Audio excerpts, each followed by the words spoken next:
in the show where it is the ice plants that are so Yes, like, from Doom and Orange in Germany and Holland border, they are the best things, and it's sliced tomatoes. And is it daylilies that had the Yes, 12 the pack of daylilies. daylilies? I didn't push Don't you miss way, out. Eric. But look at Sorry. these butterflies. Oh, gotta love it. All right, so this is next. Everything is new in the show. So the monarch butterfly, Stephanie was telling me that the monarch butterfly is really just becoming less and less and less and less. And I'll have her give you some statistics there.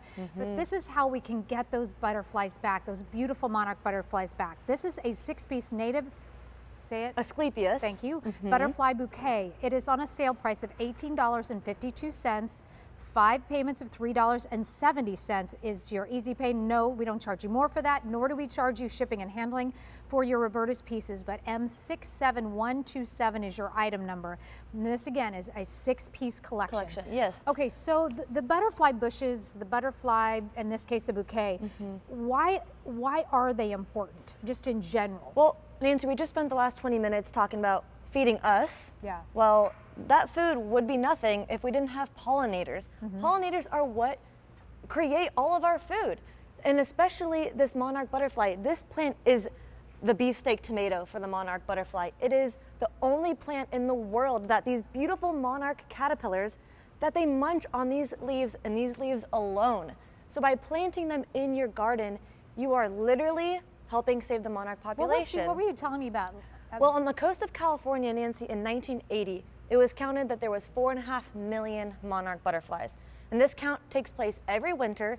And so the winter of 2020, just 2 weeks ago, they counted only 29,000. Oh my gosh. And this is on the coast of California, and that's an extreme drop.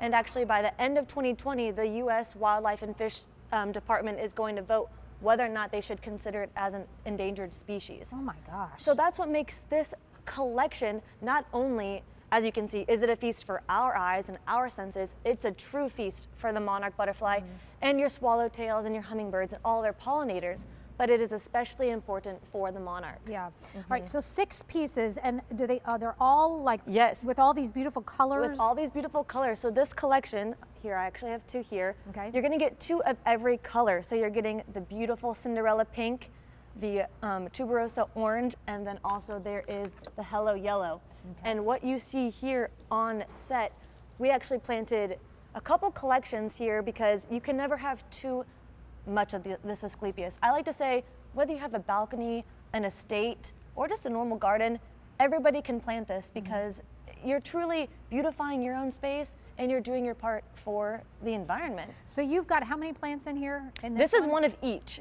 After probably the end of 2nd plants. season. Exactly. So we have about 1.5 collections here on set right now. But I wanted to just get real close to show you how beautiful the flowers actually are, Nancy, because this is traditionally called milkweed. It grows wild in the farms of Indiana, but it grows about 8 feet tall. It's not very sightly, but the butterflies, the monarchs don't care. But it's traditionally just pink. Now take a look. If we could get even closer at this beautiful tuberosa orange. Here it comes. Is that Nick upstairs?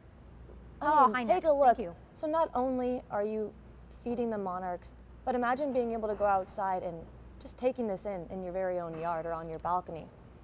That's why I love the Asclepias, because you're helping yourself and you're also helping the monarch butterfly and all of our other pollinators. Are these specific to containers? Absolutely where not. do I plant these? No, so my Uncle Eric, he has a lot of land in Indiana. He has, I don't even know how many plants at this point, but just in the back, he just lets them go crazy. They self-pollinate if you want to just continue to let them come back every year. Or as you see here, they do beautifully in containers. That's what I like to say. If you don't have a yard and you only have a deck or a balcony, you can just plant them in your containers. So these are going to come back year after year for us? They're extremely winter hardy, down to -30. So that's pretty much the Canadian border. And they grow for me in California, Southern California. Okay. So everyone in the country can be planting these and helping repopulate the monarch butterfly. Yes, and I think that's really important. Absolutely. How tall do they get? So because these are hybridized and they were bred specifically for, the garden, they're not for the wild, they're only going to get about 3 to 4 feet tall. Okay. So it's not going to be that 8 foot that we're used to. Okay. And I would love to go through the images again to give you a better idea of what they're going to look like in your garden. Please do, because we've already sold 150. Amazing. Thank you so much. So what you're seeing here is the tuberosa orange, which is a bright, vibrant, and here's a beautiful swallowtail. So not only are the monarchs going to be in heaven, but it's going to bring all sorts of life. And what's better in your garden than all these critters just fluttering around and coming and feasting? And I wanted to mention as well, coming up is the pink. And if you're from Indiana, so maybe you've seen milkweed growing. It's traditionally it is pink, but this has been bred. It's called Cinderella pink because it's extra deep, bright pink. And here's the beloved monarch butterfly. And what I love we were just talking to Jan from California who works at a community garden.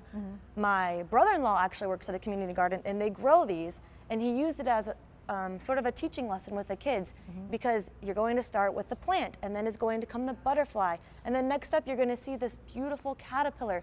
You want to leave these on the plants. Sometimes you see a caterpillar and you want to take it off. Let them stay because you're helping them eat, and then they're going to do the chrysalis and then emerge into the beautiful monarch. And there's the yellow. That's the yellow, the hello yellow, which to me is my favorite because I think the yellow is the happiest color in the garden, and it just pops. And again, there's a swallowtail, so you're going to have all sorts of pollinators, and that's really kind of where gardening is going these days. Is we have to do our part for ourselves, but we also have to give back to the pollinators and to everyone else. And by planting these, you truly are doing your part. All right, so you're going to be getting a 6-piece set here of the native Asclepias butterfly bouquet, $18.52. That is on a sale price, and that's part of our home and garden event that we're doing here on QVC. That some of those select sale prices will be going on till the end of February, February 27th. Wow. But it's still to come and new today. This is a collection.